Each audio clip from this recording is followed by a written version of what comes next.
Une fois encore, nous sommes reconnaissants puisqu'il témoigne chaque jour de son amour envers nous. Il met la joie dans nos cœurs. Il y place sa paix. Qu'il soit remercié pour cela. Dans l'écriture d'introduction, j'aurais voulu que les frères la lisent en français pour la meilleure compréhension de chacun. Il y a beaucoup de mots en français qu'on ne retrouve pas en lingala. Par rapport au sujet que nous poursuivons, Psaume 133, premier verset, nous lisons: voici, oh, qu'il est agréable, qu'il est doux pour des frères de demeurer ensemble. C'est comme l'huile précieuse qui est répandue sur la tête, descend sur la barbe d'Aaron,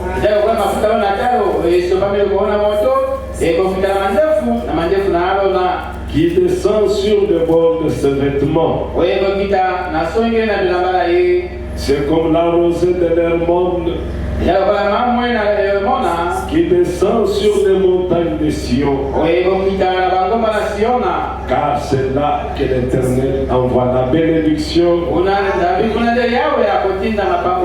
la vie pour l'éternité.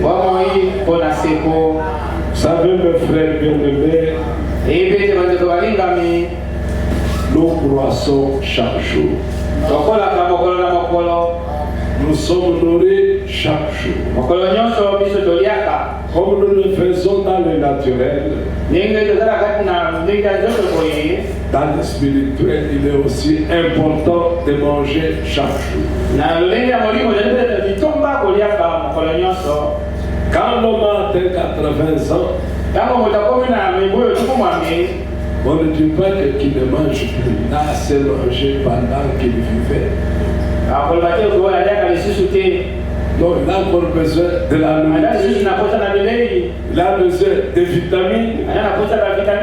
Des fois vous trouvez un homme de 80 ans qui boit du lait. Or le lait c'est pour la croissance. Et pour fortifier les os. Mais il en prend quand même. Il ne dit pas non, laissez le lait au nourrisson. Il en est ainsi de l'homme intérieur. Il n'y a pas de nourriture à ne pas lui donner. Même l'évangile en prêchant, prenez le baptême au nom du Seigneur Jésus-Christ, il a besoin d'écouter ça. Attends, mes frères, ne soyons jamais fatigués. Quand on lit les mêmes versets chaque jour, on l'a lu hier, aujourd'hui on revient sur les mêmes versets. Le même thé que nous avons pris hier. Le même pain que nous avons mangé hier. Nous l'avons encore mangé aujourd'hui. Ça fait du bien au corps. Amen. Oui, mes frères. Nous ne venons jamais ici déjà rassasiés. Non. Non, nous avons toujours faim. Et soif d'entendre les paroles du Seigneur. Alors celui qui dit que je ne viendrai que dimanche, il commet une erreur et une grosse erreur. Parce que quelque chose qui peut le préparer peut sortir aujourd'hui alors que lui-même n'est pas là. Alors que Dieu nous fasse grâce pour que l'amour pour la parole puisse croître, puisse grandir. Même tu n'as pas ta Bible, ou tu ne l'as pas ouverte, mais tu es dans la Bible en train de te consoler par des Écritures. Ici, nous voyons des souverains sacrificateurs. Aaron, c'est lui qui est typifié ici. Mais en réalité, c'est le corps du Seigneur Jésus. Ainsi, quand William Branham pouvait dire, interprétant l'écriture qu'il est là où 2 ou 3 sont ensemble, là le Seigneur il descendra. Mais il dit, là où 2 ou 3 sont réunis en mon nom, c'est-à-dire baptisés du Saint-Esprit. Nous comprenons avec ce sujet sur l'unité qu'il n'y a pas d'unité sans baptême du Saint-Esprit. On peut tout dire, il n'y a pas d'unité sans baptême du Saint-Esprit. Quand le frère a pris cette écriture, je me suis dit, ah, Dieu est merveilleux. Donc, c'est comme la deuxième partie, pour des frères de demeurer ensemble. Il dit, il est agréable. Il est doux. Et dans la dernière partie du verset 3, car c'est là que l'Éternel envoie la bénédiction. La vie pour l'éternité. Amen. Alors le prophète est tellement profond. Je peux comprendre quelque part là où Frère Franck faisait la déclaration suivante. Je crois qu'il avait découvert lui aussi en lisant, en écoutant les prophètes. Il disait les prophètes ne connaissaient pas la Bible. Mais ils connaissaient l'auteur de la Bible. Parce qu'il pouvait sortir une inspiration. Vous en lisant, vous allez tomber sur une écriture. Donc il avait une profondeur inimaginable. Alors mes bien-aimés frères, nous reprenons notre écriture. C'est laquelle? Jean 17. Jean 17. On découvre beaucoup là-bas. Je sais que quelqu'un d'autre peut même réciter. Je connais un frère qui n'est plus avec nous. C'est notre frère Courtois là. Il avait cette capacité-là de ne pas ouvrir la Bible, mais il peut vous lire tout un chapitre. Et correctement, pas d'erreur.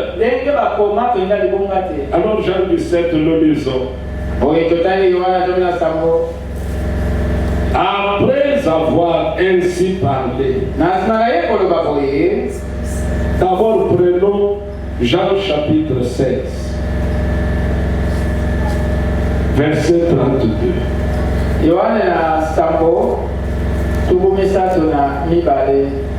Ou même on peut monter jusqu'à verset 30.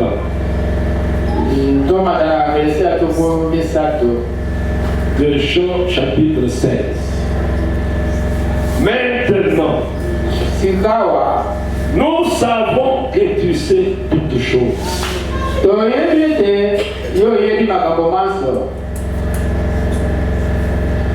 J'avais senti la chaleur, mais maintenant ça m'étouffe. Vous pouvez allumer quelques plafonniers. Tout en étant prudent parce que notre groupe. Maintenant nous savons que tu sais toutes choses. Et que tu n'as pas besoin que quelqu'un t'interroge. C'est pourquoi nous croyons que tu es sorti de Dieu. Ça, c'est la déclaration des disciples. Jésus leur répondit. Vous croyez maintenant? Voici l'heure vient. Et il est déjà venu. Où vous serez dispersés chacun de son côté.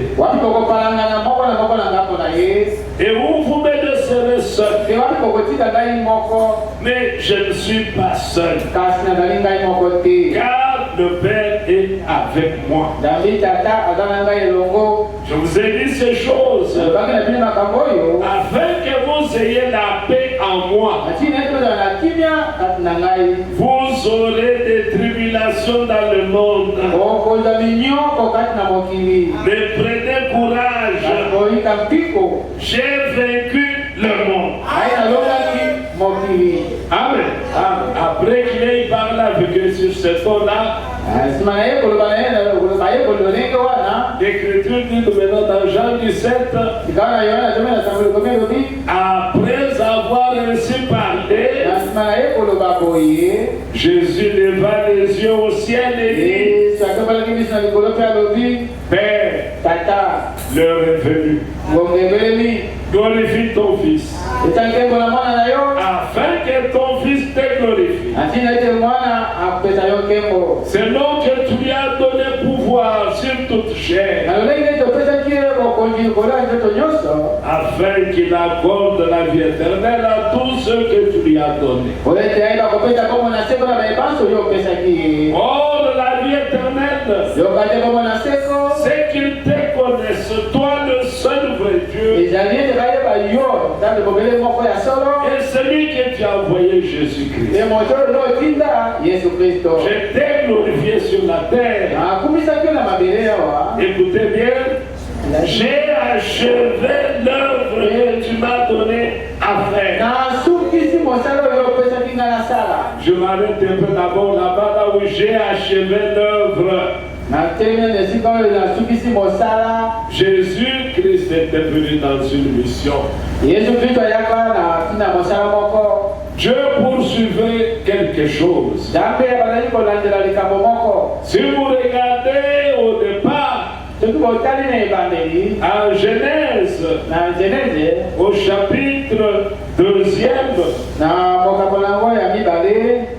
à la création de l'homme, l'Écriture dit ceci dans Genèse 2:15.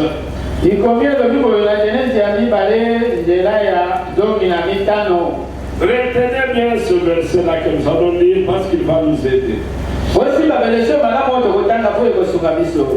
L'Éternel Dieu prit l'homme et le plaça dans le jardin d'Éden pour le cultiver et pour le garder. Amen. Donc Dieu a placé l'homme sur la terre. Quoique la première tâche que l'homme devait faire, c'est pour qu'il adore Dieu.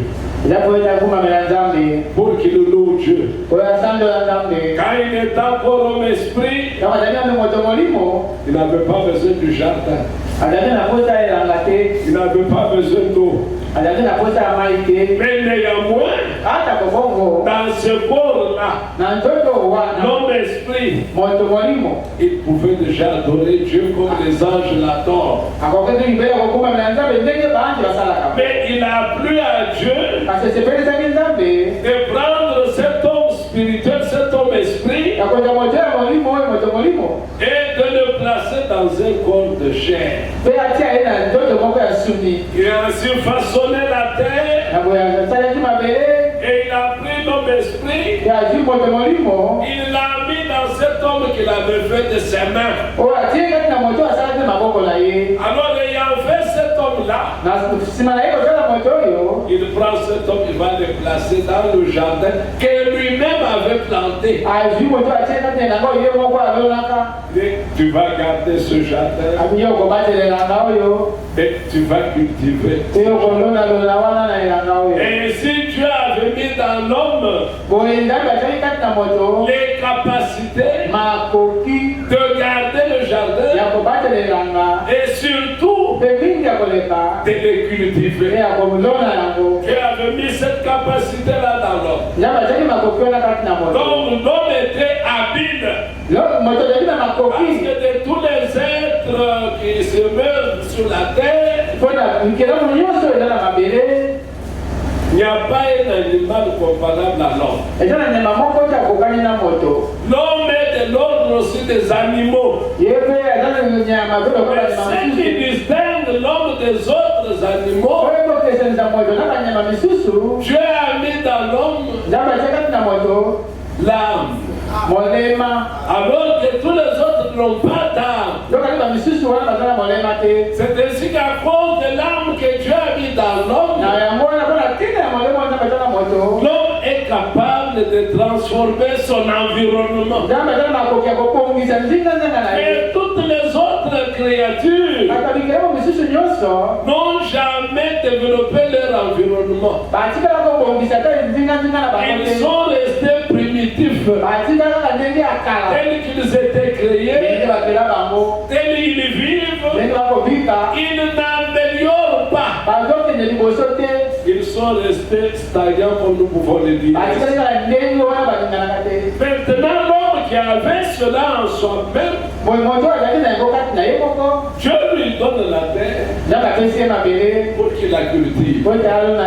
Ne soyez pas étonnés qu'ils vont découvrir sous la terre certains minéraux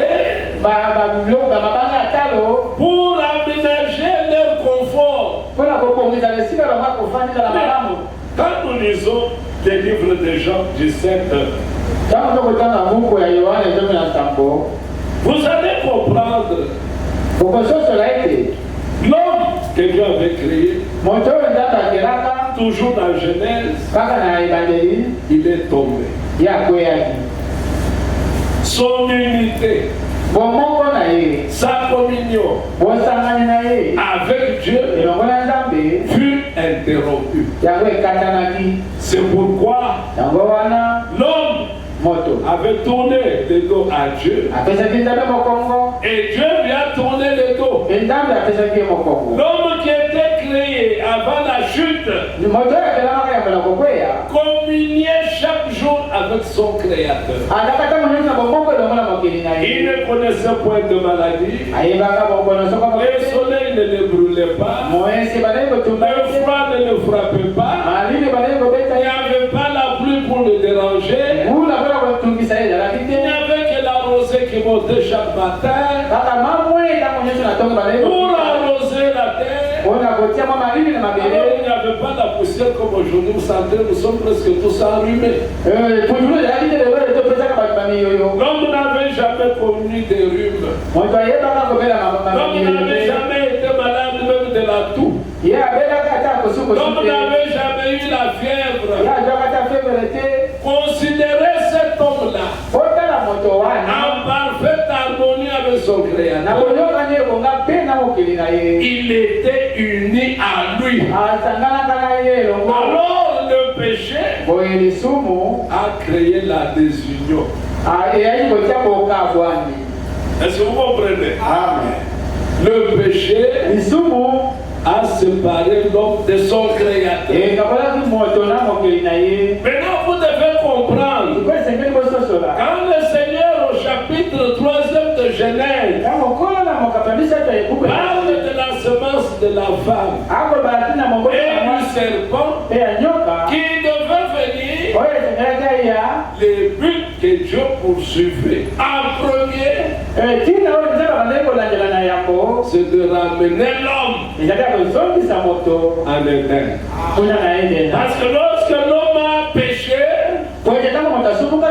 Dieu l'a chassé d'Éden. Il l'a renvoyé.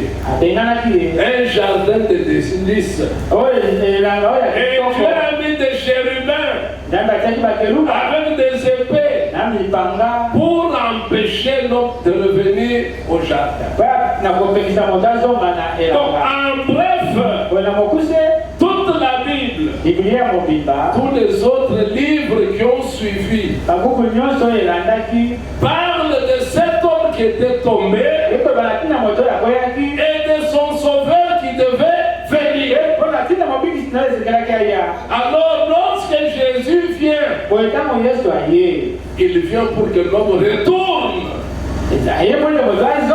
dans la position qu'il avait perdue. Donc, en bref, l'histoire de la Bible est comme celle-là. On l'a présentée dans peu de mots.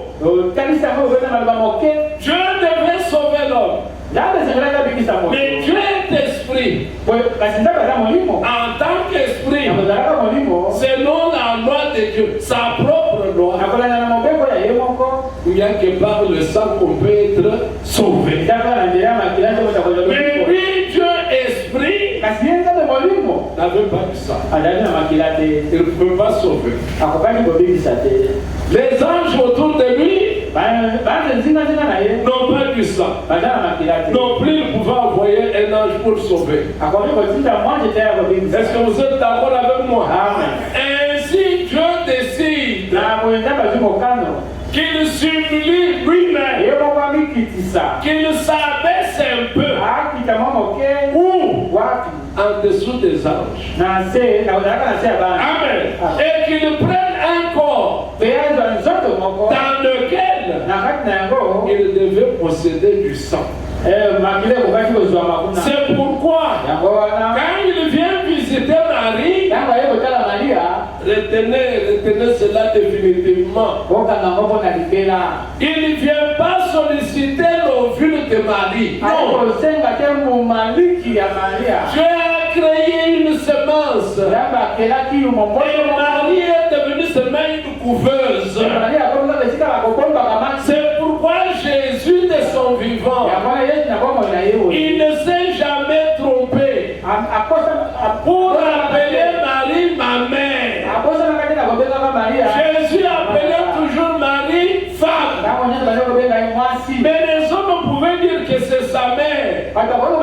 Mais jamais Jésus prenait la Bible et n'a appelé Marie ma mère. Marie était une couveuse dans laquelle le Seigneur qui a créé la semence mâle et femelle a placé à Marie. Et comme une couveuse, quand l'enfant s'est développé, l'enfant fut né. C'est pourquoi, quand on voit les gens discuter, Jésus était blanc. Jésus était noir. Jésus était brun. Jésus n'était ni juif ni gentil. Jésus était Dieu. Dieu qui est venu dans la chair humaine, n'ayant rien de Marie. Ne prenez pas vos temps que vous avez aujourd'hui, attribuez à Jésus. Parce que Jésus n'a rien pris de Marie. Jésus était totalement Dieu. Une créature que Dieu a faite. Un corps. Il dit dans le psaume, tu m'as formé un corps. Ce n'était pas Marie qui a formé le corps. C'est Dieu qui s'est formé un corps. Et dans Malachie, le messager que vous attendez, il va habiter où? Dans son temple. Jésus corps était le temple du Dieu vivant. Il n'était pas juif. Ne lui attribuez jamais. Jésus n'était pas romain.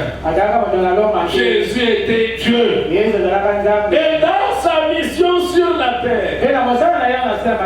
Maintenant, allons dans Jean 17. Là, vous allez aimer Jean 17. Parce que tout le secret est là. Bien-aimé. Des fois, quand nous méditons, ça fait la joie. On se dit, mais que les frères viennent vite. Et nous puissions partager cette histoire belle.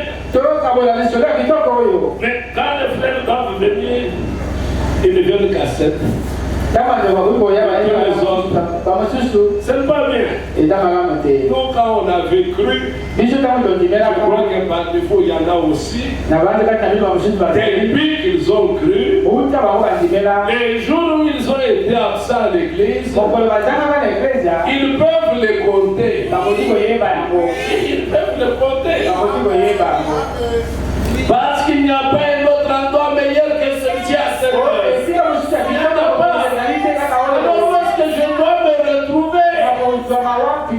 Même mon chef de travail, je peux même m'agenouiller pour les supplier, lui demander si tu veux que je travaille même jusqu'à 20h aujourd'hui. Lundi, je travaille jusqu'à 20h. Mercredi jusqu'à 20h. Vendredi jusqu'à 20h. Pourvu que tu me libères mardi et jeudi, je le ferai. Oui, parce que le but pour lequel je suis sur la terre, l'Écriture dit dans Jean, tout ce qu'il a créé, il l'a créé par sa parole. Et pour lui-même. Donc tu es une écriture, tu es une créature, pas pour ta famille, pas pour le pays, pour Dieu. Parce que tu as le devoir d'accomplir en tant que membre de la famille. Mais la première raison de ton existence, c'est pour ton Créateur. Et on est étonné de voir que les hommes laissent l'essentiel pour s'attacher aux auxiliaires. Non, dans Jean 17, c'est pourquoi je vous ai dit, ne nous fatiguons jamais avec Jean 17. Ici, Jésus arrive à la fin de son ministère sur terre. Amen. Maintenant, écoutez la prière qu'il fait. 1 verset 5. Et maintenant, toi, Père, glorifie-moi auprès de toi-même, de la gloire que j'avais auprès de toi avant que le monde soit. Amen. La gloire que j'avais auprès de toi avant que le monde soit. J'ai fait connaître ton nom aux hommes que tu m'as donnés. Du milieu du monde, ils étaient à toi et tu me les as donnés. Mais écoutez ce qu'il dit, qui est très important. Et ils ont gardé quoi? Ta parole. Amen. Jésus-Christ place la parole en premier lieu. Toi mon frère, toi ma soeur, peux-tu dire aussi aujourd'hui que ce que Jésus a dit est vrai? Tu as gardé sa parole. Parce que Jésus ne peut pas mentir. Il était là avec ses disciples qui l'entouraient. Quand il faisait la prière semblait concerner les 11. Mais Jésus n'a pas laissé la confusion. Pas seulement pour eux, j'ai prié, mais j'ai prié aussi pour ceux qui croiront par la parole de leur bouche. Amen. C'est pourquoi il y a comme un fil. Depuis la Pentecôte, il y a des hommes sur terre à qui la parole a été transmise, et eux aussi ont eu la commission de pouvoir la transmettre, et la parole fut communiquée de génération en génération jusqu'à nos jours. Et ainsi cette prière te concerne. Oui, elle te concerne. Il dit ceci. Maintenant, ils ont connu que tout ce que tu m'as donné vient de toi. Amen. Parce que nous croyons dans Matthieu 5,19. Le Fils ne veut rien. Il n'est vu d'abord, cela fait au Père. Jésus n'était pas un homme hasardeux. Non. Il était sûr de ce qui sortait de sa bouche. Et de sa bouche ne sortait que la vérité. Et cette vérité, nous sommes dans l'obligation de l'accepter. Aujourd'hui, que toutes les paroles, les bonnes paroles, les promesses qu'il a déclarées pour les élus, elles doivent s'accomplir et se réaliser avec chacun de nous. Oui, chacun de nous doit faire une expérience. Ouvrons nos cœurs. Prenons la parole telle qu'elle est écrite dans la Bible. Si tu ne la comprends pas, mets-la de côté, continue. Le Seigneur prendra soin de te faire comprendre l'écriture que tu n'as pas compris. Paul le dit dans Ephésiens, permettez qu'on aille dans Ephésiens 4. Ephésiens chapitre 4e.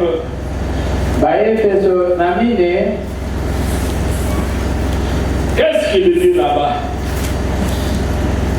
Mon lecteur de la Bible, parce que nous sommes tous lecteurs de la Bible.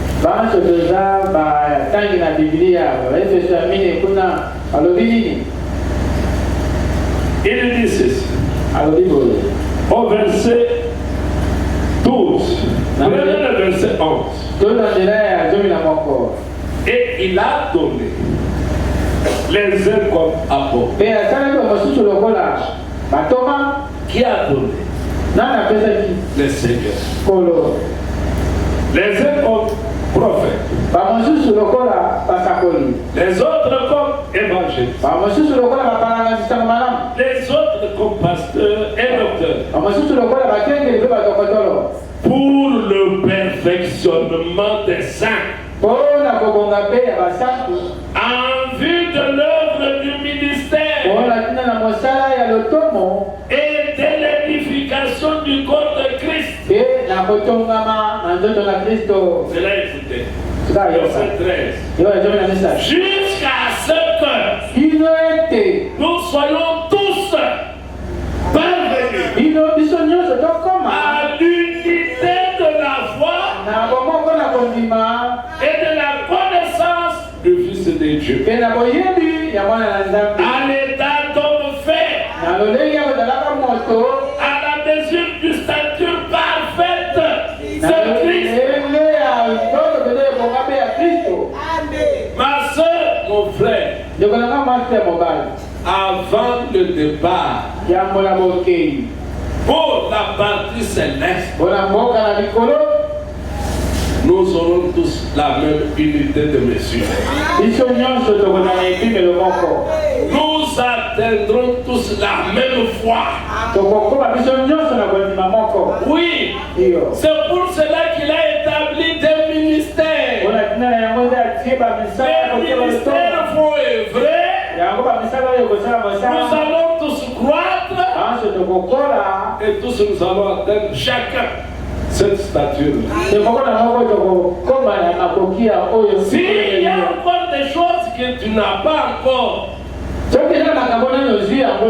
décourage pas parce qu'il y a une promesse que nous arriverons. Oui, nous arriverons tous. Nous aurons la vraie foi. Nous aurons la vertu. La connaissance de Dieu. Oui, il n'y aura personne qui va dire à l'autre, est-ce que tu connais? Non, nous aurons la même connaissance. Nous serons amenés à l'unité de la foi. Nous aurons la patience. Nous aurons la tempérance. Nous aurons l'amour fraternel véritable. Sans hypocrisie. C'est ce que déclare la Bible. Ce n'est pas ma pensée à moi. Sans la Bible, nous y parviendrons. Alors, à quoi bon s'enorgueillir? Si j'ai une petite connaissance, je ne vais pas rapport à celui-ci. Parce qu'avant de partir, nous aurons tous la même. Nous allons atteindre tous la même stature. Nous sommes comparés à qui? Pas aux uns aux autres. Chacun se bat pour être comme Christ. Nous allons pour être comme Christ. Je ne veux pas vivre par rapport à toi. Moi je regarde Christ. Je veux avoir la foi que toi tu as. Que ta vertu soit mienne. Que mon véritable amour soit en moi. Ça, c'est ce que Dieu s'est donné la tâche à accomplir. Ce n'est pas un homme qui va le faire. Dieu seul travaille chaque âme. Du jour au lendemain. Dans chaque réunion de culte, il te donne quelque chose. Il te façonne. Il te fait avancer. Oui, jusqu'à atteindre la stature de l'homme parfait qui est Christ. Alors imagine-toi, tu seras comme Jésus. Parce que si tu n'es pas comme Jésus, tu ne vas pas dans l'enlèvement. Tu dois être comme Jésus. Nous serons tous taillés pour être comme Jésus. Jésus est le modèle pour chaque croyant, pour chaque croyante.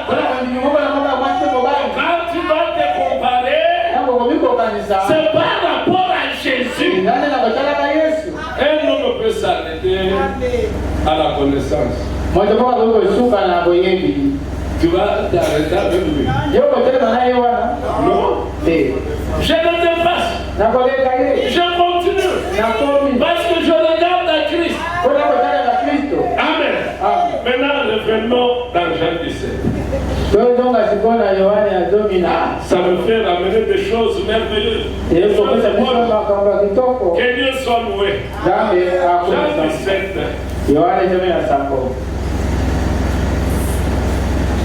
Jean chapitre 17.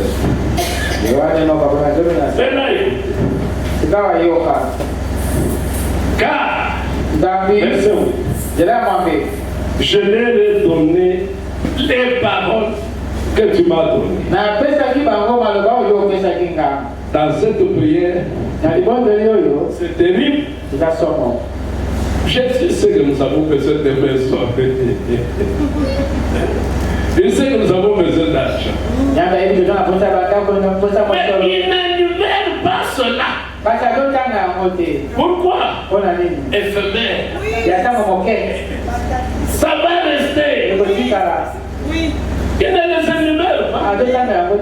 Il dit à son père, je leur ai donné les paroles que tu m'as données. Disons ensemble. Car je leur ai donné les paroles que tu m'as données. Et ils les ont reçues. Amen. En d'autres termes, ils se sont attachés à elle. Ils ne peuvent pas s'en détacher. Et ils les ont avalés dans leur cœur. Amen. Personne ne peut les dérouter. Et ils les ont reçus. Et ils ont vraiment connu que je suis sorti de toi. Et ils ont cru que tu m'as envoyé. Oui, Dieu a envoyé Jésus-Christ. Jésus-Christ, c'est Dieu en service. Dieu qui est venu en service. Quel service? Ne l'oubliez pas. Pour nous ramener à l'éternel.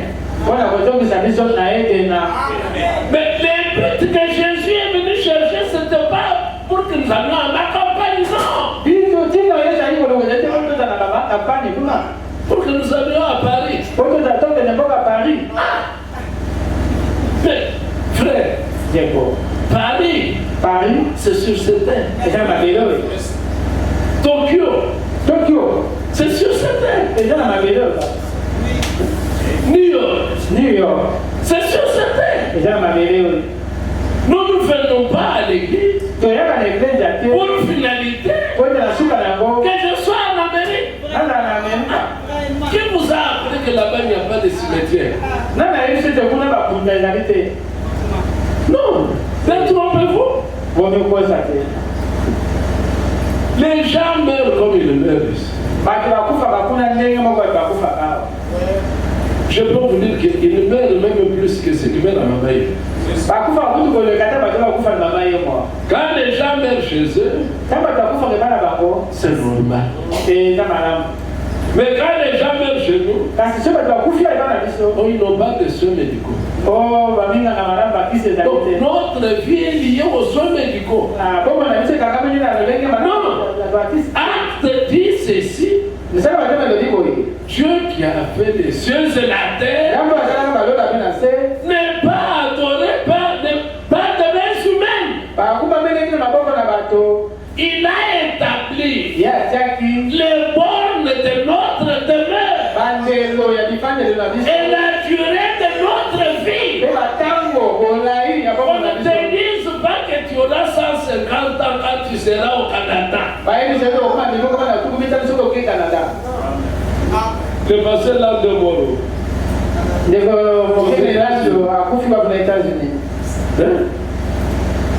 Les vieux sont en train de partir.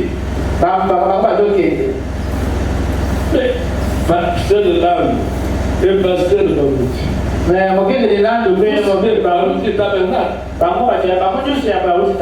c'est ça, non? Tous les tabernacles. Dans un laps de temps, il est parti.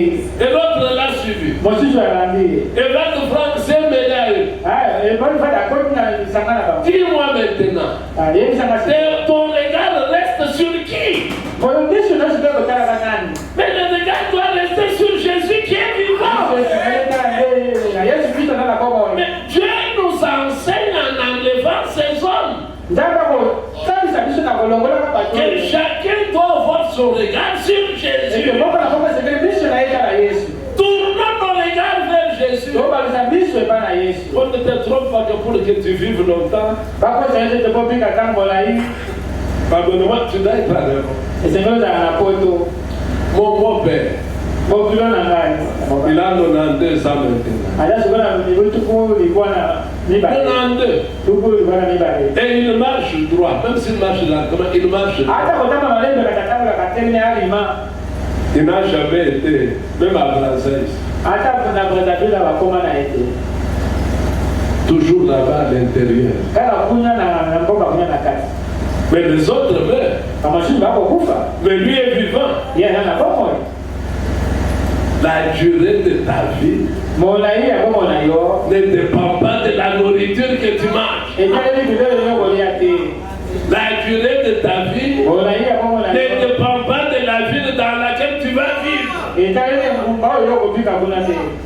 Les hommes qui devaient quitter la terre à l'est de la République vont mourir dans cette guerre. Ils vont mourir. Dieu avait arrêté leur jour comme ça. Ne quittez pas la parole pour commencer à réfléchir comme les scientifiques ou comme les politiciens. Non, personne ne quittera la terre avant son jour. Jamais, jamais, jamais de la personne ne partira avant son jour. Quel que soit ton rang social,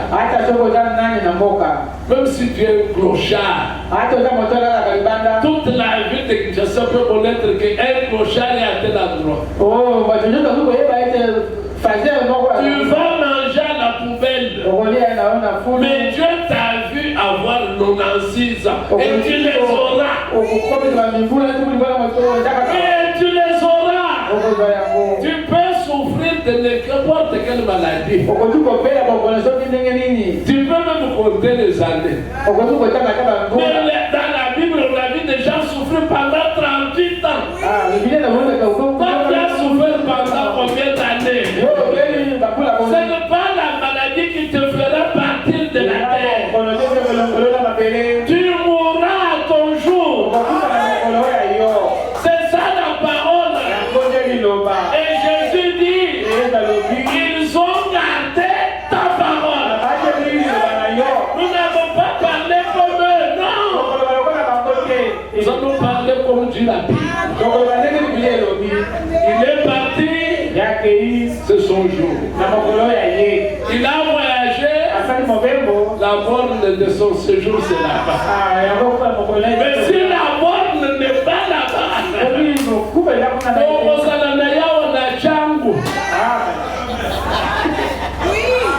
tu vas chercher des sorciers de partout.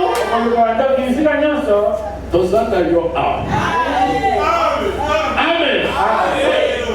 Nous ne devons pas parler comme les autres. Nous devons parler comme la parole parle. La mode à Jean 17. Écoutez. Verset 9. C'est pour eux que je prie. Mais toi là-dedans déjà, la prière te concerne. C'est pour eux que je prie.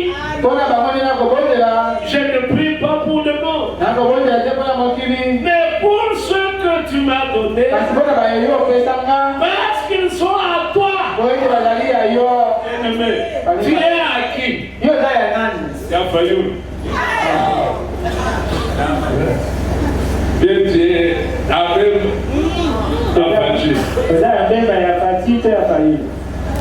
On te trouve sur la route, tu discutes. Je suis mathématique.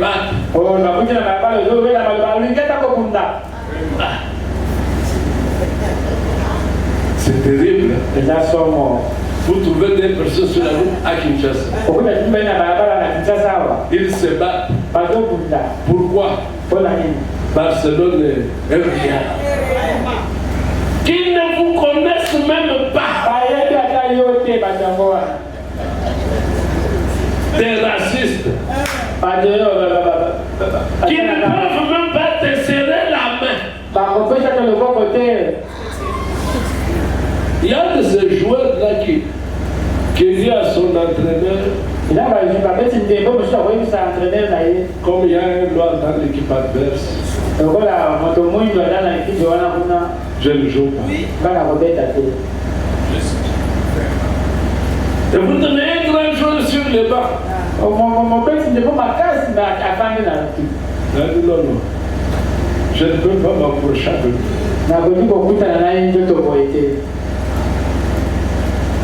Comme tous, sauf les chrétiens, ils sont racistes. Il les comprend. Il est bon. Tu restes sur le banc. Je veux aligner quelqu'un d'autre. Si tu dis que moi la sort, je vais te faire monter sur les terrains. Mais toi ici, Ronaldinho, oh Messi, tu donnes même à la fin le nom. Où est-ce que tu as déjà vu un Européen donner à son enfant le nom des Noirs?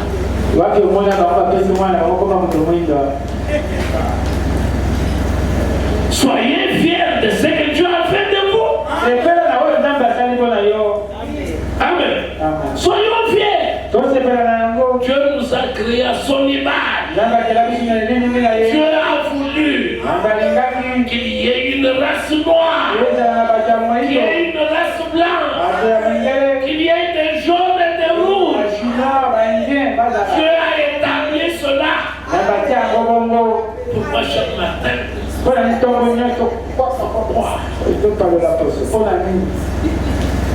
tu es malade? Tu es malade. L'Écriture dit, est-ce que le léopard peut changer sa peau? Le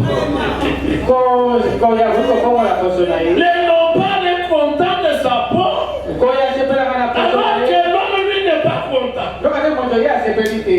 C'est quoi ça? Mes bien-aimés frères, poursuivons ce que nous poursuivons. Écoutez, c'est pour eux que je prie. Je ne prie pas pour le monde, mais pour ceux que tu m'as donnés, parce qu'ils sont à toi. Et tout ce qui est à moi est à toi. Et ce qui est à toi est à moi. Et je suis glorifié en eux. Jésus veut être glorifié en toi.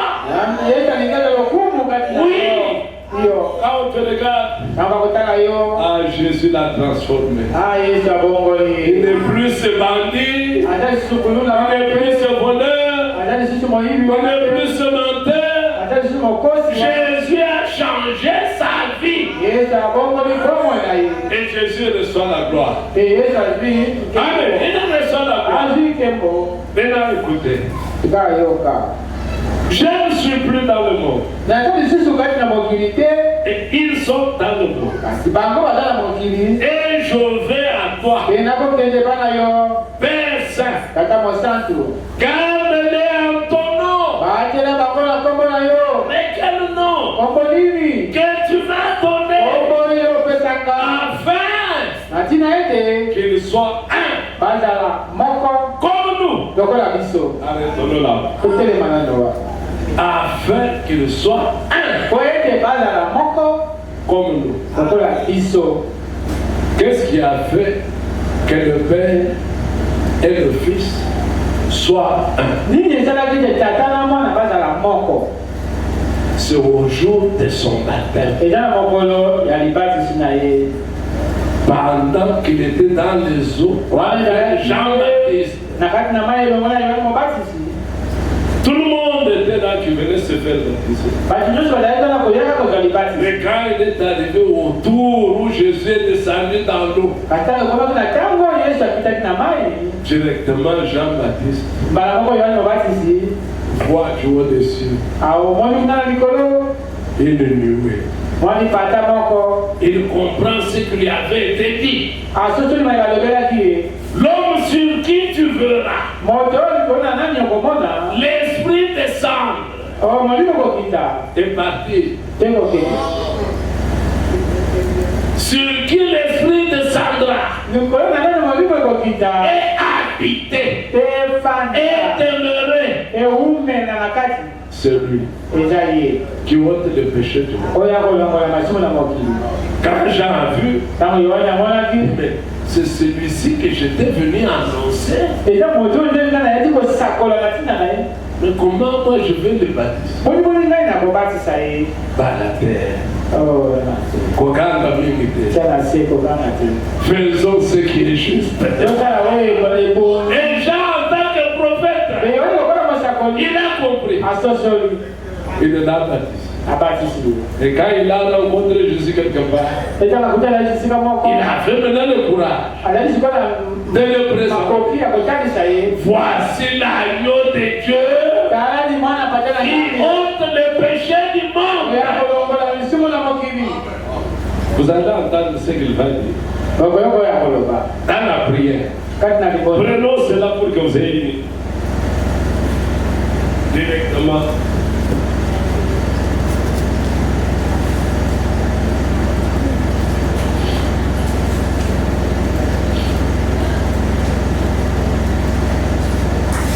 Là où il est déjà accompli.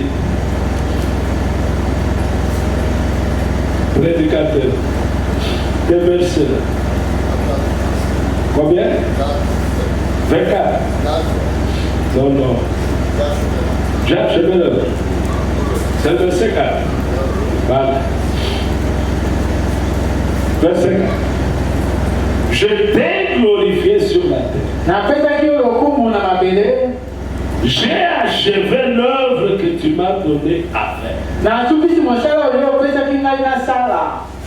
Quelle était l'œuvre qu'il était venu faire? Luc. Luca Yamine.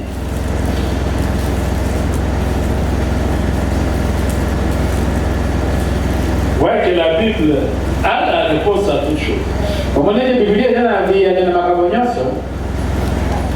Verset 16. Ils sont rendus à Nazareth, où il avait été élevé. Selon sa coutume, il entra dans la synagogue les jours du sabbat.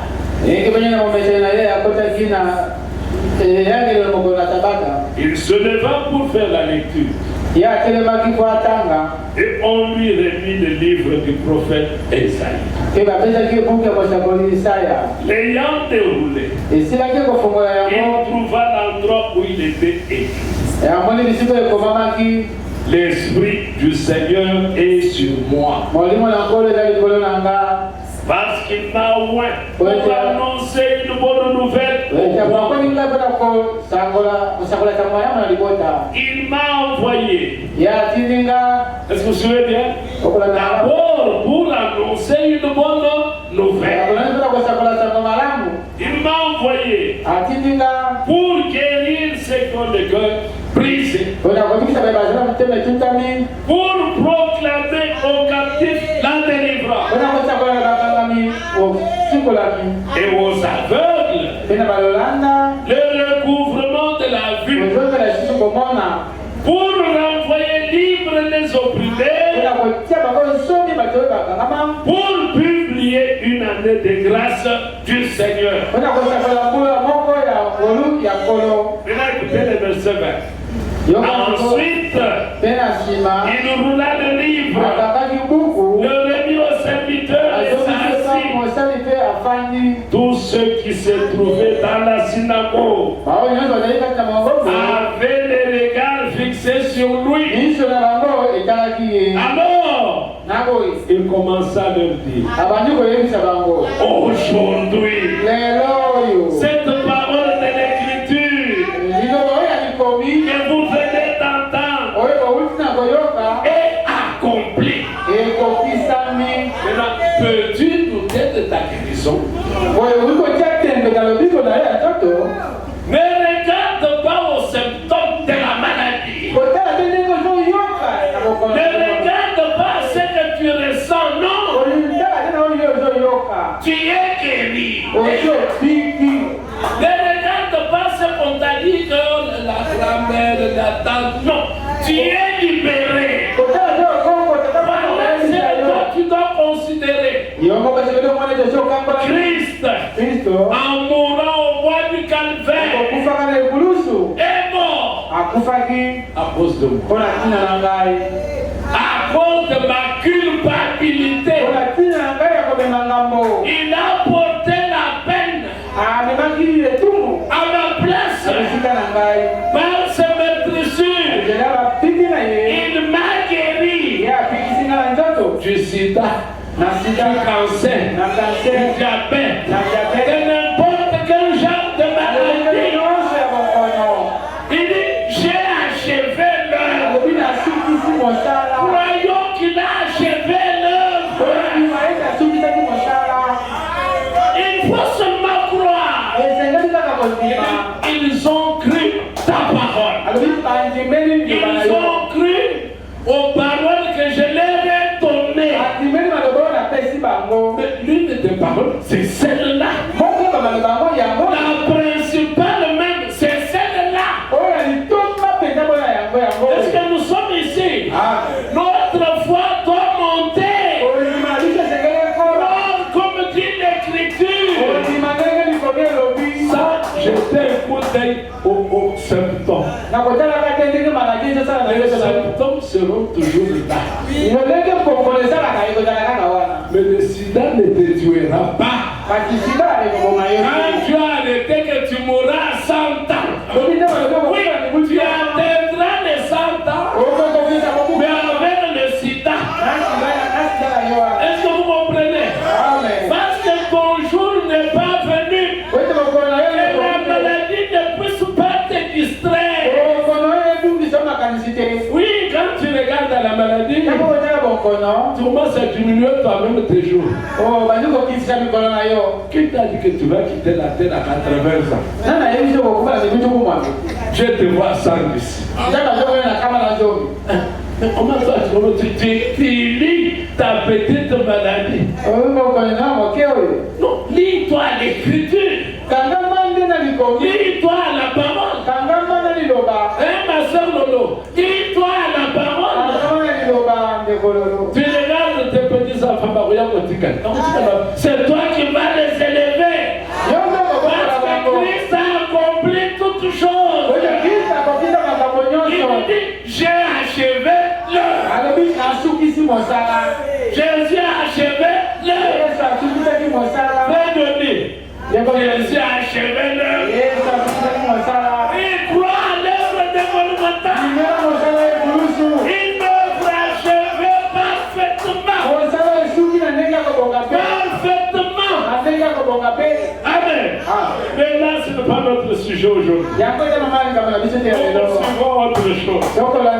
Revenons dans Jean 17. Ah, Seigneur Jésus, nous t'aimons. Nous t'aimons, Seigneur. Viens nous en aide. Alors, nous continuons. Verset 13. D'abord tous, lorsque j'étais avec eux dans le monde, cette prière, elle est faite comme si Jésus était déjà mort. Non, il est encore sur terre. Quand il est déjà achevé l'œuvre, c'est comme s'il était déjà mort à la croix. Alors qu'il n'était même pas encore mort. Amen. Mais il dit, lorsque j'étais avec eux dans le monde, alors qu'il mangeait encore du pain, je les gardais en ton nom. J'ai gardé ce que tu m'as donné. Et aucun d'eux ne s'est perdu. Bien aimé, jamais aucun tu vas donner la révélée. Aucun tu vas troisième attente. Non. Tu n'y parviendras pas. Pourquoi? Il t'a gardé. Ce n'est pas par ta force. Non. Il t'a gardé. Même quand on est venu te proposer l'argent, dis seulement que c'est reflété. Nous allons acheter la parcelle, nous allons construire. Toi, si tu ne sais pas développer, nous allons venir petit à petit. Toi, dis seulement que j'étais en retard s'est révélé. C'est comme ça que nombreux sont partis dans cette doctrine-là. On leur a apporté l'argent. Qu'est-ce que tu n'as pas? Non, nous allons chercher la musique pour toi. Nous allons chercher une maison pour toi. Crois seulement. Le prophète a dit que c'est révélé dans les eaux. Avec l'argent à table, les briques là. Bon, je vais d'abord réfléchir. Avec l'argent. Qui es-tu? Judas. Judas, quand il a pris l'argent, c'était consommé. C'était fini. Même s'il a dit par ruse, c'est dit que je vais placer là. C'est lui. Mais il n'arrête pas là-bas. Arrêtez-le. Il ne dit pas seulement celui que c'est lui, arrêtez-le.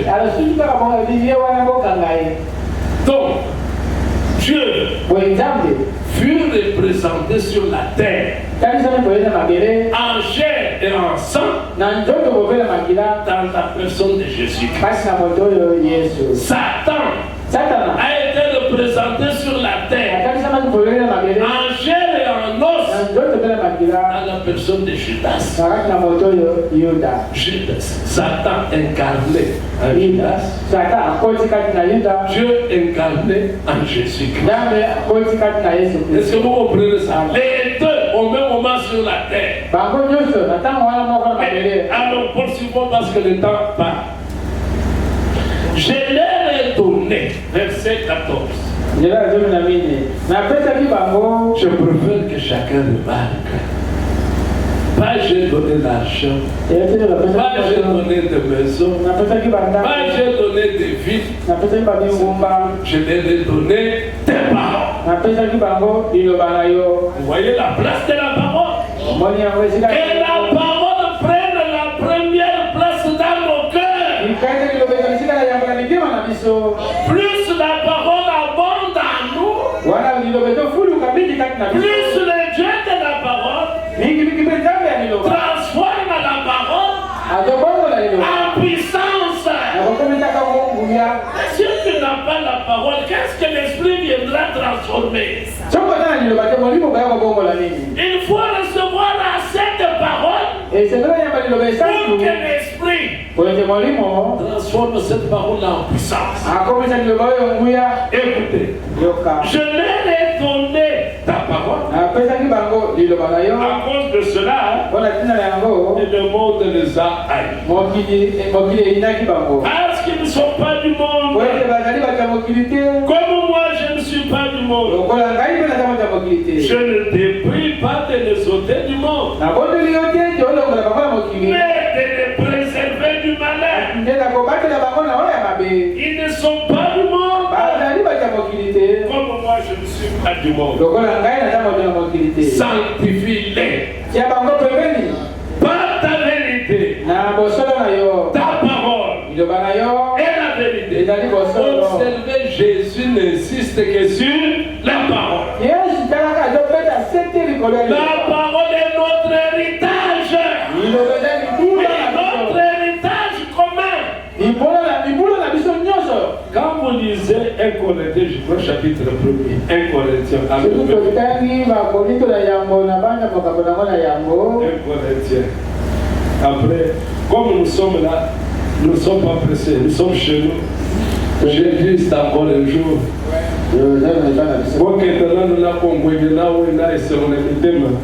J'ai dit toi à vos hommes. 1 Corinthiens, chapitre 1er, verset 10. Je vous exhorte, frères, par le nom de notre Seigneur Jésus-Christ, à tenir tous un même langage. Amen. Et à ne point avoir de division parmi vous, mais à être parfaitement unis dans un même esprit et dans un même sang. Amen. Disons que le prophète. Oh, dans ma prédication, l'unité d'un seul Dieu dans une seule église. Mes frères, je vais vous dire la vérité. Dieu inspire certaines choses dans notre conversation. Pendant que nous parlons de la parole,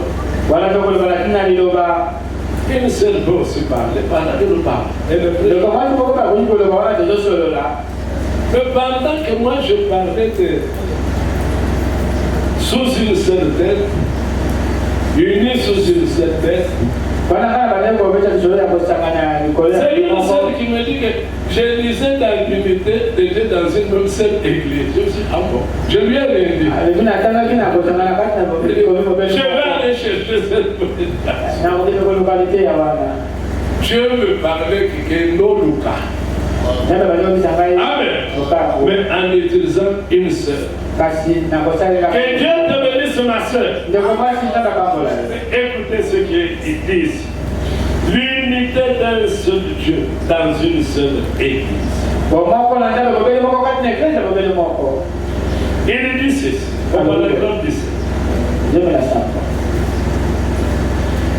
Vous savez, Dieu a créé l'homme pour qu'il accomplisse des œuvres. C'est dans ce but-là que l'homme a été créé. Au paragraphe 22, et quand les hommes sont unis, ils peuvent réaliser de grandes choses. Sur notre tabernacle. Si nous sommes unis, nous allons faire de grandes choses. Dieu parlant de Nimrod, dit voilà, ils ont un seul langage. Les mêmes mots. Qu'est-ce qui va les empêcher de réussir? Est-ce que vous comprenez? Qu'est-ce qui va les empêcher de réussir? Et le prophète dit, regardez, à la mauvaise union qu'il y a eu dans le jardin d'Éden, le jugement est tombé.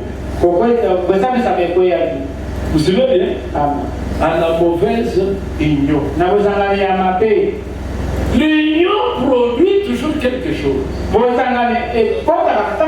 Mais vous êtes unis en quoi?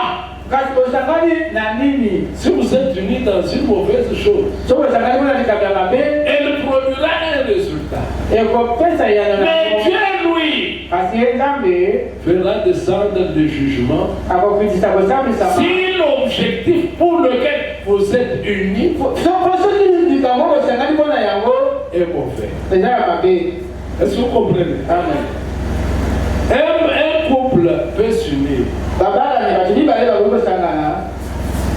Mais si un couple est uni avec un homme marié et une femme mariée,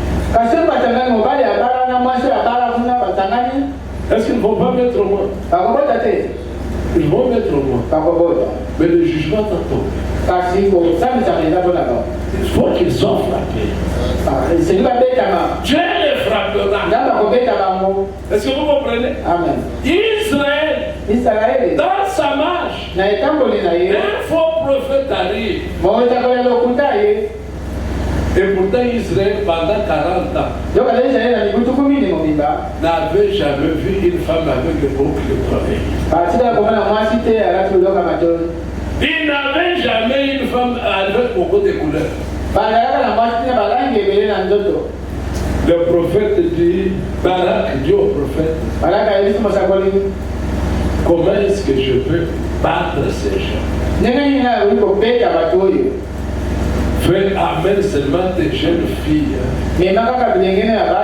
Je connais leur Dieu. S'ils prennent des jeunes filles, c'est parce qu'il ne faut pas les prendre à mariage. En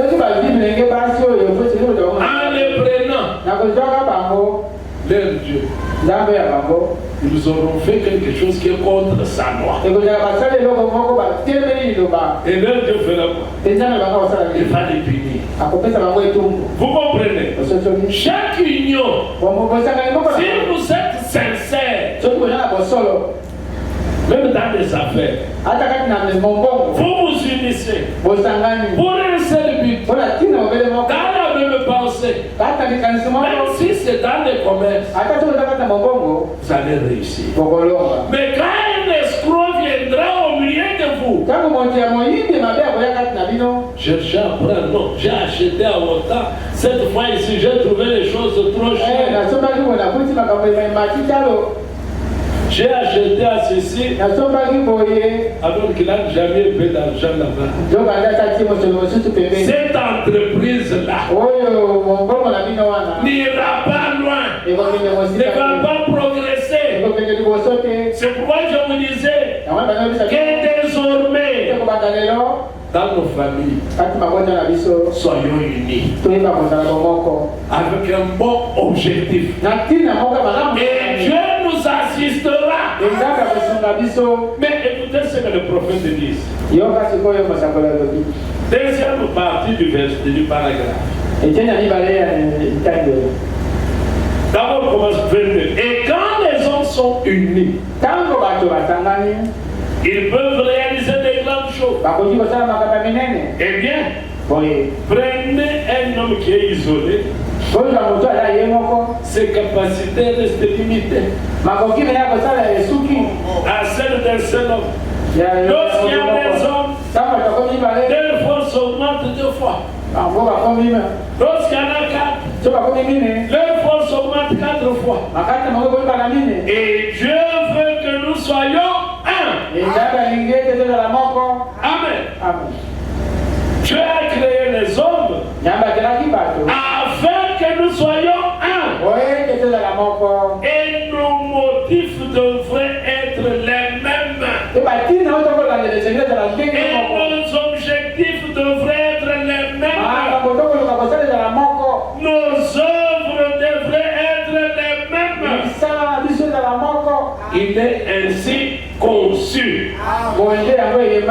Dieu veut être glorifié sur naturel tabernacle. Dieu veut que nous soyons un. Mais l'unique façon pour nous, pour devenir un, c'est d'être baptisé du Saint-Esprit. Il faut que ces dieux-là soient en nous, prennent le contrôle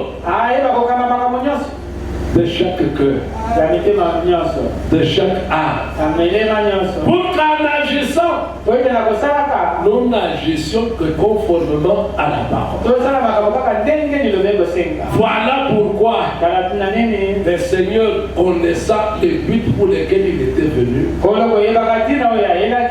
pour que nous soyons un, comme ils étaient à l'Éden, Adam et Ève, leur créateur. Aujourd'hui encore, le Seigneur voulant que nous soyons un, il est dans l'obligation de nous donner son esprit. Parce que lorsque nous avons son esprit, nous aurons le même sentiment. Nous aurons le même amour. Nos objectifs seront les mêmes. L'égoïsme va disparaître. Est-ce que vous comprenez? L'égoïsme va disparaître. L'amour fraternel augmentera. Oui, mon frère, Même la leçon de morale. Parce qu'à la maison, ce que nous donnons aux enfants, c'est la morale. C'est pas ça. Aime ta grande soeur, aime ta petite soeur, aime ton grand frère, cette frère et soeur, d'un même père, d'une même mère. Donc, nous sommes les mêmes. Demain, la grande soeur est sortie. Lui rentre, il ouvre sa grande robe. Il prend la robe et le met. La grande soeur lui dit, ah, ma robe est descendue.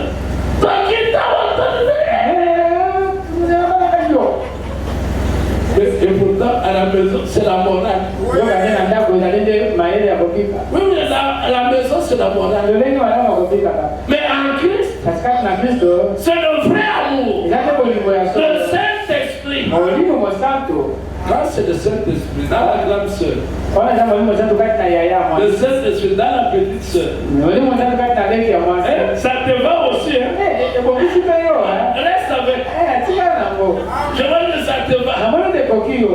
C'est pas ça? Oui, et pourtant avec la morale, non, tu ne peux pas porter mes habits.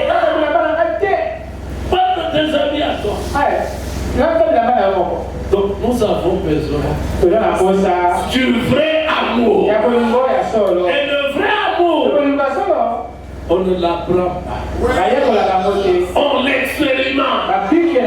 On ne l'expérimente pas le baptême du Saint-Esprit. Là, Dieu descend. Il tabernacle dans ton âme. C'est-à-dire, il prend le contrôle de ton esprit, de ta pensée, de ton être tout entier.